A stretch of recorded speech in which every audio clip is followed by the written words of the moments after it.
झाल्या त्या सार्वत्रिक निवडणुकामध्ये भारतीय जनता पार्टीला जे अभूतपूर्व यश मिळाले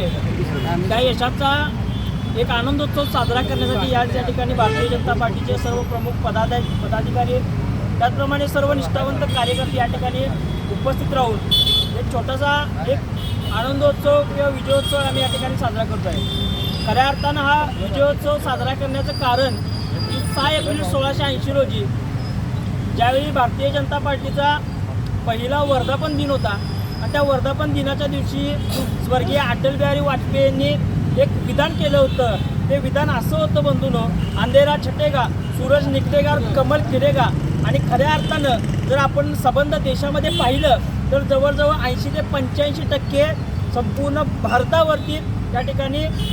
प्रशासकीय असेल किंवा राजकीय असेल ही संपूर्ण सत्ता ही भारतीय जनता पार्टीची त्या ठिकाणी प्रस्थापित झालेला आहे। सांगायचं तात्पर्य हे इतकंच की या विजयोत्सव साजरा करत असताना ज्यावेळी 1980 साली स्वर्गीय अटल बिहारी असतील, लालकृष्ण अडवाणी जे असतील, हे गावोगावी जाऊन शहरोशहरी जाऊन ज्यावेळी प्रचार करायचा, ज्यावेळी पक्षाची ध्येयधोरणं असतील, उद्दिष्ट असतील, खेडोपाड्यापर्यंत पोहोचवण्याचा प्रयत्न करत होते, त्यावेळी हेच काँग्रेसचे लोक होते की जे हिणवत होते भारतीय जनता पार्टीला की भारतीय जनता पार्टी म्हणजे हा 3 लोकांचा पक्ष आहे। एक म्हणजे अटल बिहारी वाजपेयी, दुसरे लालकृष्ण अडवाणी आणि तिसरे म्हणजे रिक्षावाला। आणि आज या ठिकाणी पाहायला गेलं तर संपूर्ण भारतातून काँग्रेस ही हद्दपार झालेले हा असं एक परिस्थिती निर्माण झालेली आहे। खऱ्या अर्थानं हा विजय हा भारतीय जनता पार्टीचे लाखो करोडो कार्यकर्ते आहेत, तो हा विजय हा त्यांच्या कष्टाचा आहे आणि त्यांच्या जे अथक परिश्रमातून जे मोदी साहेबांच्या नेतृत्वाखाली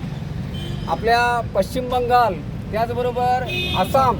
आणि पांडिचेरी या तिन्ही राज्यामध्ये भाजप या पक्षाने आणि त्यांच्या संपूर्ण टीमने अतिशय पारदर्शक असा कारभार करण्याच्या संकल्पनेवर तिन्ही राज्यामध्ये स्वयंपूर्ण सत्ता स्थापन केलेली आहे आणि त्याचबरोबर या 5ही राज्यामध्ये खाती उघडलेली आहेत। केरळ, त्यानंतर आपलं आमदारकीच्या माध्यमातून। तर अशा या 5ही राज्यामध्ये 3 राज्यामध्ये भाजपनं आपल्या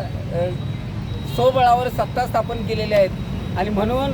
आज उंचगाव गावच्या सर्व भारतीय जनता पार्टीच्या कार्यकर्त्यांच्या वतीनं उंचगाववासियांना आणि पंचक्रोशीतील लोकांना आपण साखर आणि पेढे वाटून भारतीय जनता पार्टीचा उत्साहाचा आनंद उत्सव साजरा